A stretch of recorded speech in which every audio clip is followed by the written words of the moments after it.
여러분, 아직도 니트 고르실 때 혼용률, 가격, 후기 이런 것만 보고 결정하고 계신가요? 아마 많은 분들이 그럴 수밖에 없을 겁니다. 이 니트라는 게 디자인은 비슷해 보이지만 가격은 천차만별이다 보니까 정말 고르기가 쉽지 않거든요. 그렇다고 비싼 니트를 사자니 좀 부담스럽고, 싼 니트는 몇 번 못 입고 보풀이 날까봐 걱정이 되기도 하잖아요. 이렇게 니트는 티셔츠처럼 겉모습만 보고는 퀄리티를 쉽게 판단하기가 어렵기 때문에 여러분들이 구매하실 때 굉장히 혼란스러울 수 있습니다. 그래서 오늘은 여러분들이 한번 딱 알아두시면 평생 도움이 될 만한 니트 선택법에 대해서 이야기를 드려보려고 해요. 자, 우선 오늘의 내용을 설명드리기에 앞서서 결론부터 제가 이야기를 드릴 건데요. 좋은 니트를 고르는 방법은요, 바로 여러분들에게 알맞는 니트를 선택하는 것입니다. 이게 무슨 뜻이냐면요, 브랜드 가격이나 혼용률에 휘둘리지 않고 여러분들이 진짜 필요로 하는 용도와 기준에 맞는 니트를 고르는 것이 진짜 좋은 니트를 선택하는 방법이라는 거죠. 자, 예를 들자면 캐시미어가 들어간 고가의 니트가 무조건 좋다고 생각해서 살 수 있지만 실제로는 관리가 너무 까다롭기 때문에 일상에서 입기가 불편하다고 말씀하시는 분들도 있습니다. 반면에 적절한 합성 섬유가 혼합된 니트는요, 가격도 적당하고 관리도 쉽기 때문에 오히려 데일리웨어로 손이 더 자주 가는 경우도 있죠. 정말 중요한 거는요, 여러분들 스스로 용도에 맞는 니트를 고르실 수 있는 기준과 안목을 만드는 것이 가장 중요하다. 이게 오늘 콘텐츠의 핵심 내용입니다. 자, 지금부터 이 핵심 내용을 잘 기억을 해두시고요, 그 관점에서 제가 설명드리는 내용들을 들으시면 훨씬 더 잘 이해가 가실 거예요.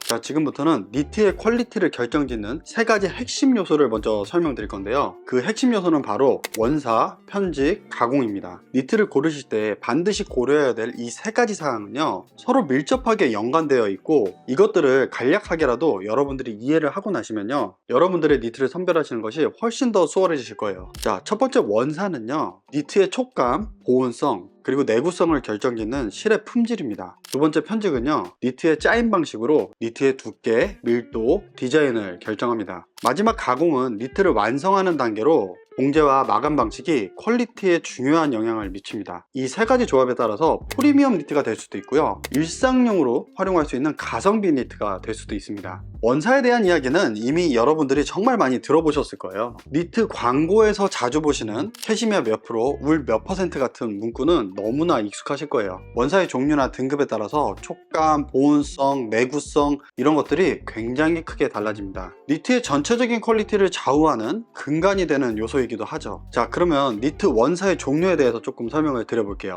캐시미어 원사의 특징은요, 굉장히 부드럽고 가벼우면서 보온성이 뛰어납니다. 정말 그 촉감과 비주얼이 굉장히 매력적이기도 합니다. 하지만 가격이 비싸고 관리가 까다로운 원사이죠. 드라이 클리닝은 필수고요, 심지어 옷걸이에 걸어놔도 안 돼요. 잘 개서 보관해야만 할 만큼 굉장히 관리를 조심히 해야 되는 아이템이기도 하죠. 따라서 캐시미어 니트는 데일리보다는 격식 있는 자리에 적합하고요, 가격이 높은 만큼 오래 입기 위해서 유행이 덜 타는 클래식한 디자인을 선택하시는 게 좋습니다. 다음 알파카는요, 특유의 헤어리한 느낌과 고급스러운 광택감을 가지고 있으면서 보온성과 내구성이 매우 뛰어납니다. 하지만 털 빠짐이 있을 수 있기 때문에 조금 어두운 옷과 매칭해서 입으실 때는 주의가 필요하죠. 저희 개인적인 의견은요, 이 알파카 원사는요, 알파카 특유의 그 헤어리한 느낌을 갖고 있기 때문에 디자인적인 관점에서 선택을 하시면 더 좋을 거라고 생각을 합니다. 자, 이번엔 우리에게 아주 친숙한 울인데요. 울은 보온성과 내구성이 뛰어난 원사입니다. 하지만 울이라고 통칭되는 정말 많은 종류의 울이 존재하기 때문에 그 품질의 차이도 굉장히 큽니다. 품종과 등급이 다양한 울의 품질은 원사의 길이, 굵기, 불순물에 따라서 그 등급이 상이합니다. 우리가 실제로 봤을 때 조금 쉽게 표현하자면 굉장히 부드럽고 포슬포슬한 그런 촉감을 가질수록 좀 고급 울에 속한다고 생각하시면 이해가 쉬우실 것 같아요. 그 중에서도 요즘에는 양질의 울을 사용한 니트들이 많은 스파 브랜드에서 출시되고 있거든요. 이런 제품들을 합리적인 가격에 구매하시면 높은 퀄리티의 니트를 데일리용으로 활용하기 정말 좋은 선택이 될 수 있겠죠. 자, 다음은 합성 원사인데요. 합성 원사는 내구성과 관리가 쉬운 장점이 있죠. 하지만 정전기나 보풀이 날 수 있다는 단점도 있습니다. 자, 여기에서 많은 분들이 합성 원사만 보풀이 난다고 생각하시는 분들이 있는데요, 사실 그건 아닙니다. 우리가 알고 있는 캐시미어나 울 같은 천연 원사에서도 보풀은 발생해요. 하지만 상대적으로 내구성이 강한 이 합성 원사들 같은 경우에는 보풀이 떨어지지 않고 옷에 그대로 붙어 있는 경우가 많기 때문에, 그래서 일반 소비자분들이 합성 원사에서는 보풀이 많이 난다라는 그런 오해를 가지고 계시기도 한 겁니다. 물론 이 보풀은요, 원사의 등급이나 가공 상태에 따라서도 그 차이가 날 수 있습니다. 그런데 중요한 건 합성섬유라서 나고 천연섬유라서 나지 않는다는 아니라는 거죠. 그래서 이 천연 원사와 합성 원사의 혼방 비율이 적정하고 원사 등급이 좋은 경우에는 내구성도 높고 가격도 합리적이기 때문에 데일리용으로 착용하기에 훨씬 더 좋은 경우도 있죠. 합성 섬유가 적절하게 혼방된 니트는 일상에서 관리도 더 쉽고 기계 세탁도 가능한 경우가 많습니다. 물론 고급스러움은 조금 떨어질 수 있지만 오히려 두꺼운 가디건 같은 외투식의 니트는 합성 섬유가 혼용된 제품을 선택하는 경우가 더 나을 수도 있죠. 이유는 니트가 탄탄해서 변형도 적고 관리에 덜 신경 써도 오랫동안 편안하게 입을 수 있기 때문입니다. 때로는 높은 등급의 아크릴이나 나일론이 낮은 등급의 울보다 더 좋은 선택이 될 수 있다는 점, 그 점도 잊지 말아야 합니다. 자, 그러면 이렇게 중요한 원사 어떻게 선택을 하는 게 좋을까요? 도대체 어떤 기준을 보고 우리가 좋은 원사를 선택할 수 있을까요? 이야기 드린 것처럼 사실 혼용률보다 더 중요한 건 바로 원사의 등급입니다. 실제 원사가 어떻게 가공되고 만들어졌냐에 대한 그 퀄리티를 이야기 드리는 거죠. 왜 모든 사과에 비타민C가 있다고 해서 모든 사과의 맛이 같은 건 아니잖아요. 이 혼용률만으로 원사의 품질을 판단할 수 없다는 점을 저희는 항상 명심을 해야 됩니다. 그러나 일반 소비자분들이 이런 원사 등급에 대한 세세한 정보까지는 얻을 수가 없거든요. 그래서 저는 일반 소비자분들이 할 수 있는 최선의 선택은요, 우선은 여러분들의 용도나 취향에 맞는 원사의 종류를 선택을 하시고요, 그 다음은 니트를 선택하시기 전에 니트를 만드는 브랜드를 잘 선별하시는 겁니다. 저는 되도록이면 니트 전문 브랜드의 제품을 선택하시는 것이 합리적이라고 생각합니다. 이 니트라는 거는요, 일반 옷보다도 제작 과정이 굉장히 세분화되어 있거든요. 굉장히 전문성이 요구되는 분야고요. 그래서 실제로 니트만 전문으로 만드는 디자이너들이 따로 있습니다.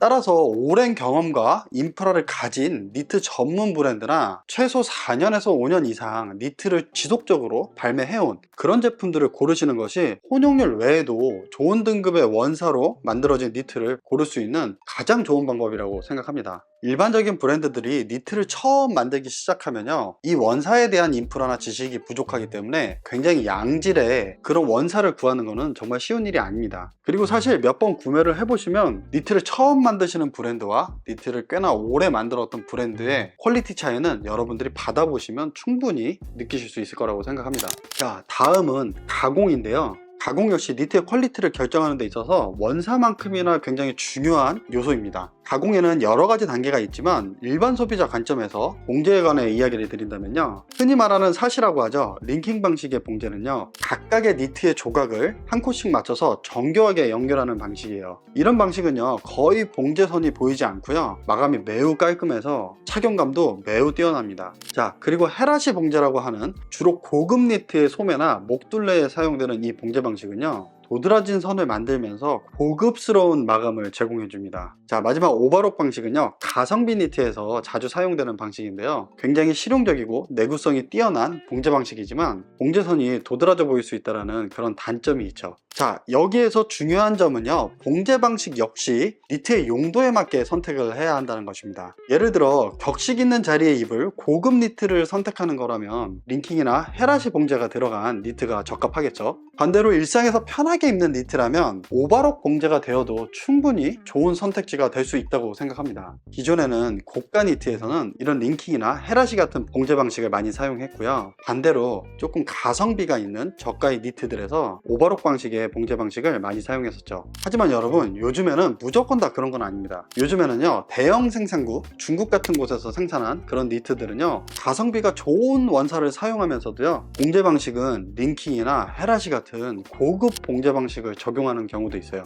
이런 제품 같은 경우에는 표면적으로 봤을 때는 고급 니트와 달라 보이지 않으면서도 가격이 저렴하다는 특징을 갖고 있습니다. 결국 제가 이야기 드리는 것처럼 봉제 방식과 원사의 조합을 잘 이해하시면 나의 필요에 맞는 스마트한 선택을 하실 수 있겠죠. 자, 마지막 편직에 대해서 한번 이야기해 볼게요. 자, 편직은요, 니트의 디자인과 기능을 결정짓는 중요한 요소입니다. 이 편직의 종류를 구별하는 것보다는요, 디자인과 용도에 맞춰서 이 편직을 보시는 것이 더 적합하다고 생각합니다. 우선 니트에서 자주 언급되는 게이지란 게 있는데요, 이 게이지라는 거는요, 1인치당 들어가는 코의 개수를 이야기합니다. 그래서 이 편직은 여러분들의 기호나 용도에 맞게 선택하는 거지, 편직이 얇고 두껍다에 따라서 그 퀄리티가 상이하는 건 아닙니다. 결론은요, 편집 방식에도 정답은 없다는 겁니다. 단지 여러분들에게 알맞는 편집이 있을 뿐이죠. 예를 들어 케이블 니트처럼 두툼하고 볼륨감이 있는 디자인을 선택할 수도 있는 거죠. 이런 스타일은 따뜻하기도 하고 시각적인 포인트가 강한 니트죠. 반면에 용도의 관점에서 아우터로 활용하기 위해 두꺼운 짜임을 선택할 수도 있습니다. 또한 이너로 사용할 니트라면 얇고 가벼운 편직을 선택해서 레이어드하기 적합한 니트를 고를 수도 있겠죠. 그리고 이